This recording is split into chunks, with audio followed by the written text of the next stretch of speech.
മാതങ്കി ഫെസ്റ്റിവലിൽ ഒരു സവിശേഷത, അത് ആരുടെയൊക്കെ പ്രോഗ്രാം വെച്ചാലും നല്ലൊരു ടേൺ ഔട്ട് ഉണ്ട്, നല്ലൊരു സദസ്സ് വരും.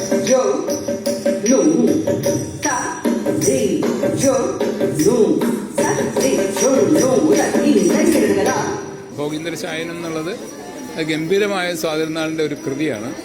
അത് വളരെ മനോഹരമായിട്ട് അവതരിപ്പിച്ചു.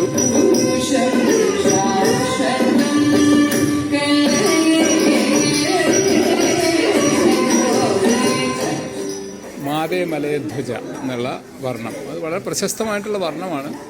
അതിൽ നൃത്തത്തിൻ്റെ അംശമായാലും നൃത്യത്തിൻ്റെ അംശമായാലും നാട്യത്തിൻ്റെ അംശമായാലും ഇതിനൊക്കെ വളരെ വെൽ ബാലൻസ്ഡ് ആയിട്ട് അവതരിപ്പിച്ചു എന്നുള്ളതാണ് നവിക്ക് അവകാശപ്പെടാവുന്നൊരു കാര്യം.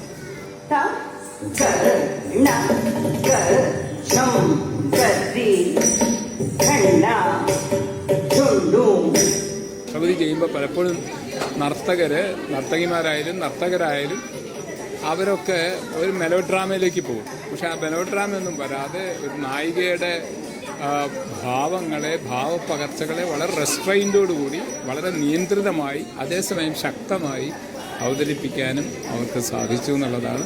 അവസാനത്തെ തില്ലാന വരെ, കഥന കുതൂഹലത്തിലുള്ള തില്ലാന വരെ അതിൻ്റെ ഒരു അന്തസ്സത്തെ നിലനിർത്തിക്കൊണ്ട് ഭരതനാട്യത്തിൻ്റെ ഒരു വ്യാകരണത്തിന് ക്ഷതമേൽപ്പിക്കാതെ വളരെ സൂക്ഷ്മമായി ശ്രദ്ധയോടുകൂടി അവതരിപ്പിച്ചു എന്നുള്ളതാണ് അവരുടെ അന്നത്തെ പരിപാടിയുടെ, അന്നത്തെ പ്രകടനത്തിൻ്റെ ഏറ്റവും വലിയ സവിശേഷത.